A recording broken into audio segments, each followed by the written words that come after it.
Uma das modalidades de acesso do trabalhador ao mercado de trabalho é o contrato de experiência. Conheça os detalhes e as particularidades desse procedimento.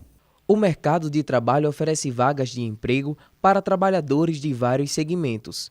Uma das principais dúvidas do empregador é se o profissional irá se adaptar ao regimento interno da empresa ou até mesmo se irá demonstrar aptidão para o cargo. A consolidação das leis do trabalho prevê o contrato de experiência, que pode ser utilizado para verificar o perfil do funcionário durante o prazo de no máximo 90 dias e o seu possível aproveitamento pela empresa. Passado esse prazo, se todas as obrigações e o comportamento do empregado, seu desempenho, a sua produtividade, a pontualidade em relação ao cumprimento dos horários, então tudo isso é avaliado.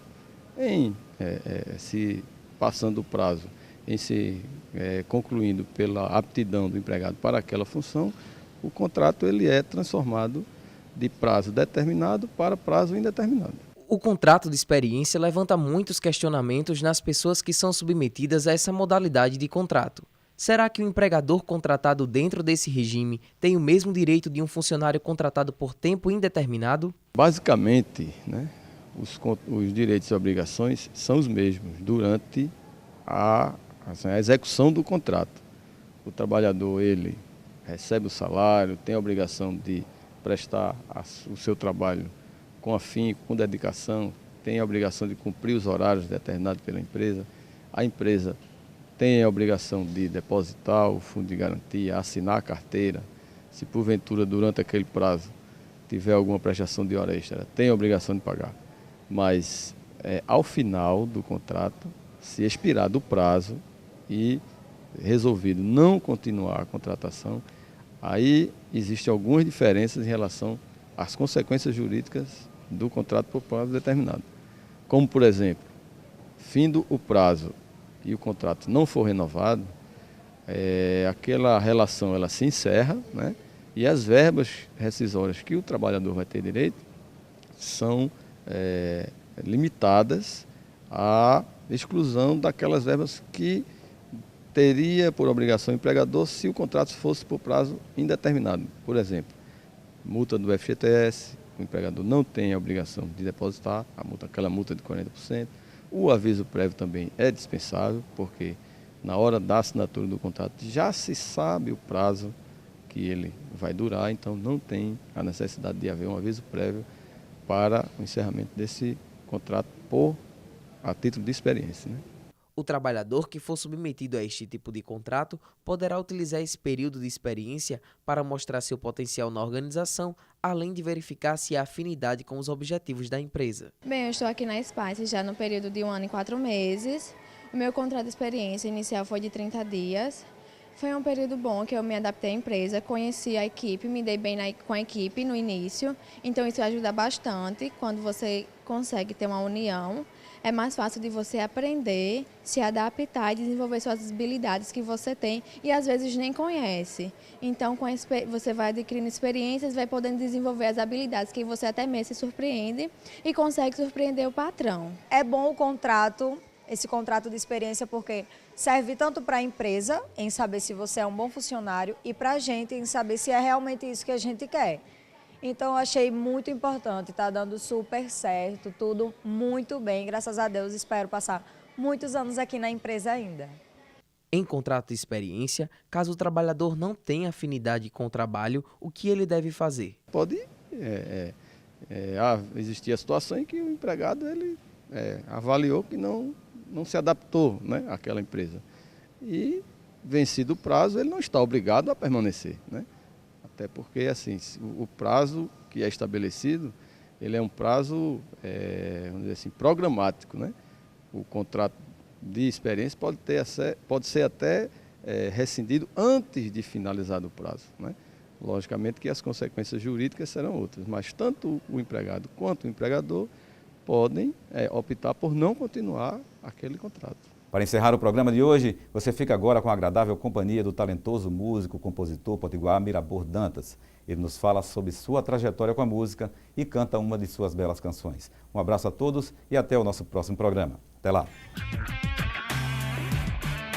eu sou filho de músico, minha família é de Jardim de Seridó. É uma família de muito músico ali, a família Dantas, tem Tonheca Dantas como ancestral, né? Tem Filinto Lúcio. Meu pai tocava trombone, foi morar em Areia Branca, onde eu nasci, e lá ele criou uma banda de música na cidade, né? Então, assim, eu cresci com música dentro de casa. Quando eu completei meus 13 anos, eu saí de Areia Branca para estudar em Natal. Eu cheguei em Natal em 63, um ano antes do golpe militar. E eu cheguei aqui já começando a tocar violão, por causa dessa influência de música que tinha. Eu comecei a tocar e comecei a enveredar pelo lado da composição. E aí as minhas primeiras músicas saíram dessa fase. A partir daí eu comecei a ir para os teatros de Natal e criar grupos, sabe? Eu me juntei a algumas pessoas em Natal que eram assim intelectuais, era Newton Navarro, era Berilo Vanderlei, Neliano de Castro, Dalio Varela. Comecei a musicar Alta de Souza, Jorge Fernandes, entendeu? Acho que pela própria convivência com esse pessoal, eu fui enveredando pelo caminho da leitura da poesia. Tenho parcerias com Neliano de Castro, tenho com Zila, tenho com Dalio Varela, Marcos Silva, certo? Zé Neumann Pinto. Depois eu viajei para o Rio e morei 20 anos no Rio e conheci Capinã, Zé Carlos Capinã, fiz muitas canções com ele, Abel Silva. E por aí fui fazendo, eu fui vivendo, comecei a sobreviver da música, né? Eu comecei a fazer música para teatro, comecei a fazer música para cinema, comecei a fazer música e as pessoas iam gravando. Elba Ramalho gravou uma música minha com Capinã, Terezinha de Jesus gravou 5 músicas minhas, Leci Brandão gravou, uma menina do Quarteto em Si, Bimba, também gravou. Agora, recentemente, eu estou compondo com um parceiro chamado Climério Ferreira, que já tem bastante músicas gravadas, né, com parceria com os irmãos, né, que era Clodo, Clésio e Climério. Hoje eu vejo a música assim, muito levada para um lado só de entretenimento e um lado muito grotesco, assim, de um modo geral. A mídia está mostrando mais esse lado do que propriamente o que está sendo feito de bom, de interessante no Brasil. Na verdade, eu nunca busquei o lado do showbiz. Eu vejo que há uma necessidade muito grande assim na cidade. Hoje eu vejo muita gente fazendo música e assim, muito preocupado com a coisa do showbiz, né, com o ser artista. Eu estou aparecendo na televisão, não sei o que lá. Mas eu acho que o músico ele pode ser um trabalhador da música, sim, né? Eu continuo fazendo música, eu fiz em toda a minha trajetória de usar a música como trabalho, eu tive músicas gravadas por várias pessoas, mas eu só fiz um disco na minha vida, como cantor, certo? Eu fiz um disco, gravei, e agora mesmo eu estou fazendo outro disco, né? Gravando as minhas próprias músicas, né? Eu me chamo Mirabô Dantas, eu sou um criador, né, de canções e posso dizer que sou um operário da música potiguar.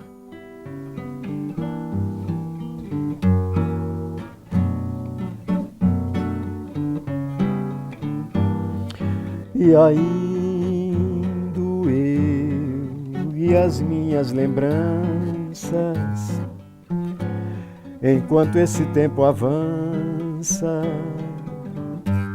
na direção das manhãs, seguindo em atropelo de tranças, entre o apelo e a esperança de esquecer coisas vãs, seguindo e indo, sem atirar minhas lanças, sem ódio, ira ou vingança, no rumo da luz do dia, ao dia findo, penetrar na luz da lua, que cobre a estrada nua entre o que há e o que havia.